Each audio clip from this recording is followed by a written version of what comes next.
பாஜக எடுத்துள்ள திடீர் நடவடிக்கைதான் ஒடிஷா மக்களை அதிர்ச்சியடைய வைத்திருக்கிறது. 26 மாவட்டங்கள், 64 ஊர்கள், ஒரே நாளில் தலைகள் மாற்றத்தை பாஜக நிகழ்த்தியது எப்படி?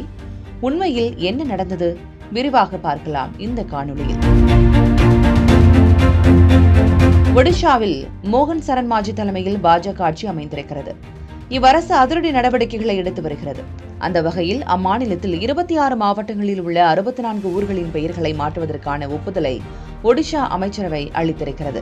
அமைச்சரவையின் முடிவை தொடர்ந்து அந்த இடங்களில் உள்ள அதிகாரப்பூர்வ அறிவிப்பு பலகைகளில் உள்ள பெயர்களை மாற்றுவதற்கு நடவடிக்கை எடுக்கப்படும் என்று அரசு தெரிவித்துள்ளது. இதன்படி மாநிலத்தின் முக்கிய நகரமான கட்டாக்கின் பெயர் கட்டக்கா என மாற்றப்பட உள்ளது. மேலும் பாலசூர் என்ற பெயர் பாலேஸ்வர் என்றும், பெர்ஹாம்பூர் என்ற பெயர் பிரம்மபூர் என்றும், அங்குல் என்ற பெயர் அனுகோலா என்றும், தியோகர் என்ற பெயர் தியோகடா என்றும், அவுல் என்ற பெயர் ஆலி என்றும், கியோஞ்சர் என்ற பெயர் கெண்டுஜர் என்றும், ஜெய்ப்பூர் என்ற பெயர் ஜெயப்பூர் என மாற்றப்பட உள்ளது.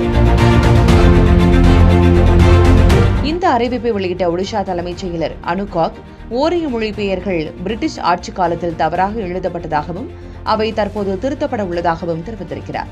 இதுகுறித்து அவர், ஒடிஷாவின் மொழி பாரம்பரியம், கலாச்சார அடையாளம் மற்றும் வரலாற்று நம்பகத்தன்மையை பாதுகாக்கவும் மேம்படுத்தவும் இந்த முயற்சி மேற்கொள்ளப்பட்டுள்ளது என்றார். முன்னதாக இதுகுறித்த பெயர்களை ஆய்வு செய்ய மாவட்ட ஆட்சியர்களிடம் வலியுறுத்தப்பட்டிருந்தது. மேலும் இந்த பரிந்துரைகளை ஆய்வு செய்வதற்காக புகழ்பெற்ற ஒடியா இலக்கியவாதியும் ஞானபீட விருது பெற்றவருமான டாக்டர் பிரதீபா ராய் தலைமையில் ஒரு உயர்மட்ட குழுவை அரசாங்கம் அமைத்திருந்தது. இதற்கு முன்பு மாநிலத்தின் பெயர் ஒரிஷா என அழைக்கப்பட்டு வந்த நிலையில் 2011 அது ஒடிஷா என மாற்றப்பட்டது குறிப்பிடத்தக்கது.